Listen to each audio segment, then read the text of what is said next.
kayak KCIC ini, 1/10-nya indeks pembangunan yang ada di Arab Saudi.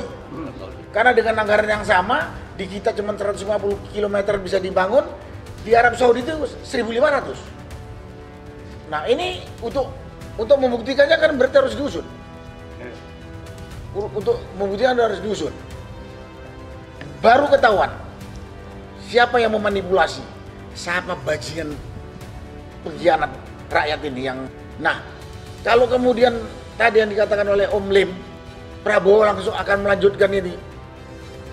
Saya pribadi dan saya yakin banyak juga yang peduli dengan proyek ini akan kecewa dan marah kepada pemerintah bahwa tinggalannya Jokowi itu udah parah banget.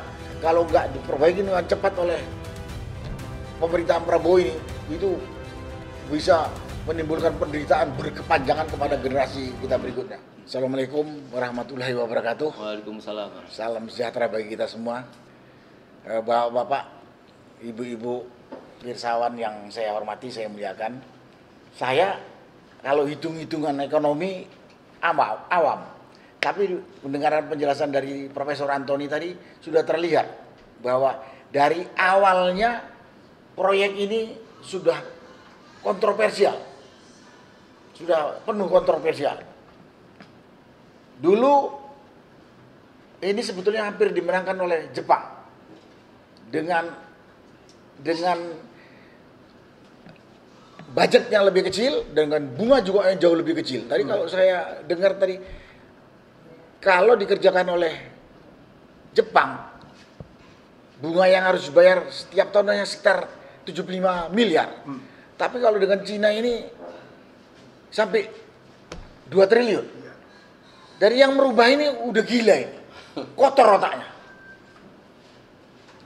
Kotor otaknya. Nah, karena itu menurut saya usut dulu. Siapa yang menetapkan proyek ini? Usut. Dan buka perjanjian antara KAI dengan perusahaan kereta Cina. Karena dulu saya dengar ini bisnis to bisnis.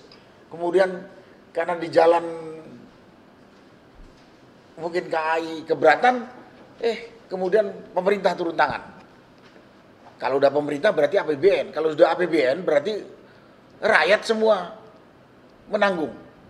Karena menurut saya kalau ini katanya mau direstrukturisasi, mau dievaluasi, dan kemudian dicari jalan yang kira-kira memungkinkan, usut dulu permasalahan kereta ini dan buka perjanjiannya dengan jelas. Sehingga tadi udah banyak sekali kok. Kalau kita baca di berita bahwa indeks pembangunan kayak KCIC ini 1/10-nya indeks pembangunan yang ada di Arab Saudi. Karena dengan anggaran yang sama, di kita cuma 150 km bisa dibangun, di Arab Saudi itu 1.500. Nah ini untuk membuktikannya kan berarti harus diusut. Untuk membuktikan harus diusut. Baru ketahuan siapa yang memanipulasi, siapa bajingan pengkhianat rakyat ini yang ini. Baru kita bisa evaluasi dan kita ngambil solusi apa yang kita lakukan.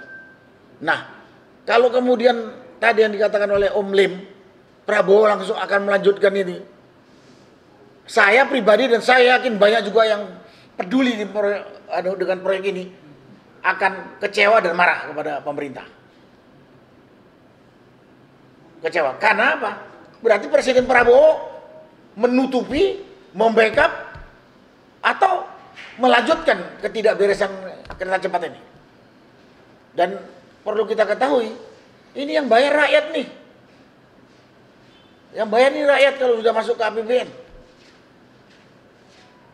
Masuk ke APBN. Jadi kan itu saya pada kesempatan ini kepada pemerintah yang saya tuntut supaya Presiden Prabowo membuka perjanjian ini sejelas-jelasnya. Karena masih banyak samar-samar suara, ada perjanjian yang tertutup, yang ada jaminannya ini dan sebagainya. Banyak. Karena itu masih dugaan, baru ada pengusutan. Kemudian tadi markup terbuka. Setelah itu baru kita cari solusinya yang terbaik agar tidak merugikan bangsa Indonesia ini. Merugikan dari sisi ekonomi, merugikan dari sisi kedaulatan dan kehormatan bangsa. Ini pengkhianat nih yang memutuskan dulu. Apalagi dulu sebelum dibangun Menteri Perhubungan yang lalu, Ignatius Jonan menolak, dipecat. Ada seorang pemerhati kebijakan yang namanya Agus Pambagio juga menolak. Bahkan yang namanya Pak Agus Pambagio itu mengatakan, ditanya siapa yang punya mau ini? Itu kemauan saya pribadi. Jokowi bilang begitu. Jokowi bertanggung jawab ini. Jokowi bertanggung jawab ini. Usut, adili. Jadi kalau menurut saya, karena apa? Bajingan-bajingan ini, para pengkhianat, para koruptor yang memarkup dan yang punya nafsu pribadi tanpa punya pertimbangan yang rasional dan jujur, dibiarkan, ini akan berlanjut sampai kiamat nanti. Buntutnya rakyat yang menderita. Buntutnya rakyat yang menderita. Usut dulu. Awalnya pun sudah bermasalah. Kemudian apa ini kereta cepat dari Jakarta ke Bandung dianggap proyek strategis nasional? Di mana strategisnya? Jalan dari Jakarta ke Bandung ini banyak sekali. Di samping kereta api yang lama juga sudah ada. Jalur darat yang lain sudah banyak. Enggak strategis ini. Ini hanya ya cuman gengsi saja. Gengsi. Jadi kalau saya di sini Om Lim mengatakan usut dulu proyek ini dari mulai awal keputusan sampai yang ngambil, sidik dulu penggunaan anggaran yang digunakan. Yang kita sinyalir penuh rekayasa, penuh manipulasi, dan diduga ada markup sangat besar. Usut itu dulu. Setelah itu baru nanti mungkin Profesor Antoni itu akan memberikan solusi bagian dan menyelesaikannya. Karena kalau tidak, dampaknya ini berkepanjangan. Dampak dari para koruptor dan para bajingan dan pengambil kebijakan yang ngawur ini besar sekali kalau dibiarkan. Akan berlanjut. Itu dari saya Om. Saya bilang usut dulu, bongkar masalah di dalamnya, baru ambil solusi ekonomi yang terbaik supaya nggak jadi beban rakyat ya, beban negara. Proyek ini dari awal udah penuh masalah. Dan yang ngambil keputusan saya katakan ini orang memang kotor hatinya. Tolol tidak.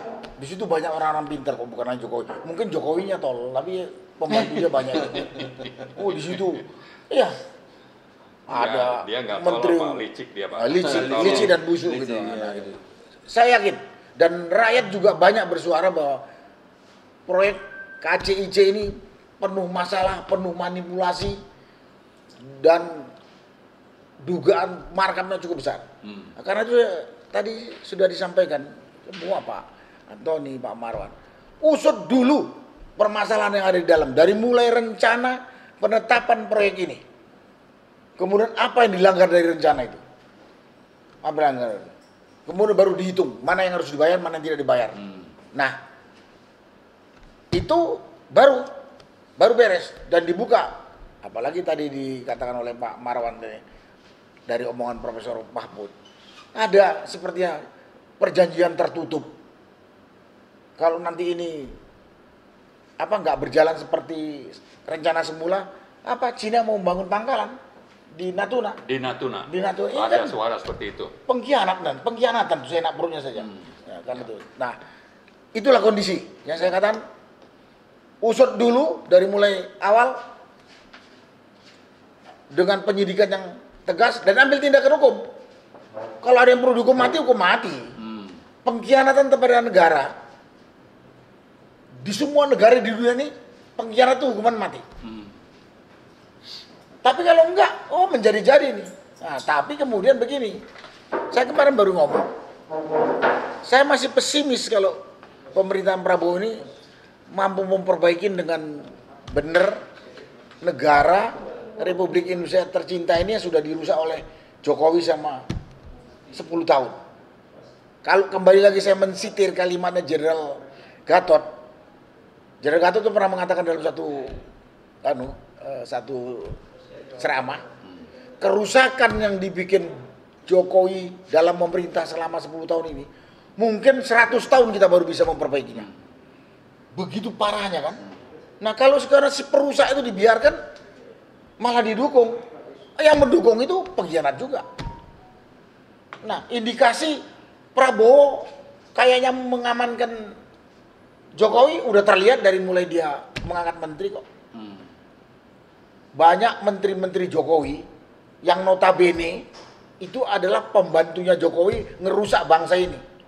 Yang dibilang sama Jenderal Gatot tadi. Ya kalau saya sebut di situ ada Bahlil, ada Erlangga, ada Luhut, ada Julhas, siapa lagi macam. Itu kok masih dipakai sama Prabowo. Jadi saya jadi pesimis, rakyat pun jadi pesimis bahwa Prabowo ini akan membongkar kebobrokan ini. Proyek khusus yang penuh masalah ini.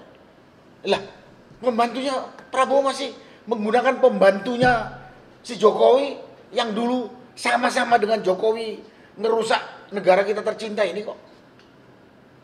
Apa udah apa? Nah, karena itulah kalau saya katakan sampai hari ini masih minim sekali harapan kalau Prabowo itu mau mengusut. Padahal suara rakyat sudah menggaung di mana-mana.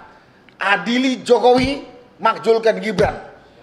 Dua manusia ini perusak Indonesia dan melanggar hukum.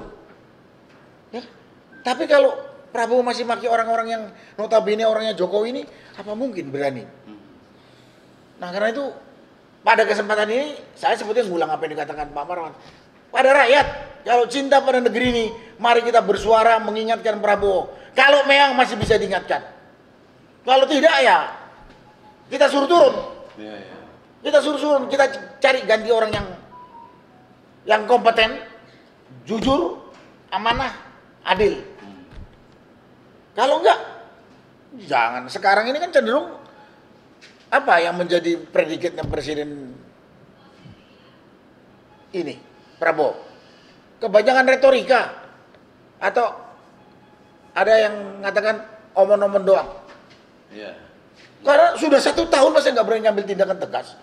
Masa belum tahu kerusakan yang ditinggalkan oleh Jokowi, yang dibuat oleh Jokowi. Jadi karena itu sekali lagi kalau saya katakan rakyat jangan diem aja. Nanti kalau menderita kita sama-sama. Kalau senang sih yang berkuasa saja. Jangan diam saja. Bersuara tentang ini bahwa tinggalannya Jokowi itu udah parah banget. Kalau nggak diperbaiki dengan cepat oleh pemerintahan Prabowo ini, itu bisa menimbulkan penderitaan berkepanjangan kepada generasi kita berikutnya. Udah cukup lama, udah 1 tahun kok. Masa belum tahu siapa perusak bangsa ini? Belum ada tindakan yang diambil oleh Presiden Prabowo. Kalau Prabowo dalam mengambil tindakan ini, menghabisin para pengkhianat negara ini, pasti akan berlawanan dengan mereka. Rakyat siap di belakangnya kok. Itu. Saya pun siap. Rakyat itu siap mati di depan Prabowo untuk menghadapi para pengkhianat yang sudah merusak negara ini. Tapi kenapa Prabowo masih ragu-ragu? Ya kalau memang masih ragu-ragu, ya saya ngajak aja rakyat untuk ya sekalian kita yang turun tangan nyuruh neriain Prabowo supaya turun, ganti cari yang lain. Banyak rakyat Indonesia ada 300-an juta lebih kok, masa nggak ada yang ya hampir 300 juta, masa nggak ada yang baik memimpin bangsa ini. Nah itulah yang saya sampaikan kepada Om Lim. Terima kasih.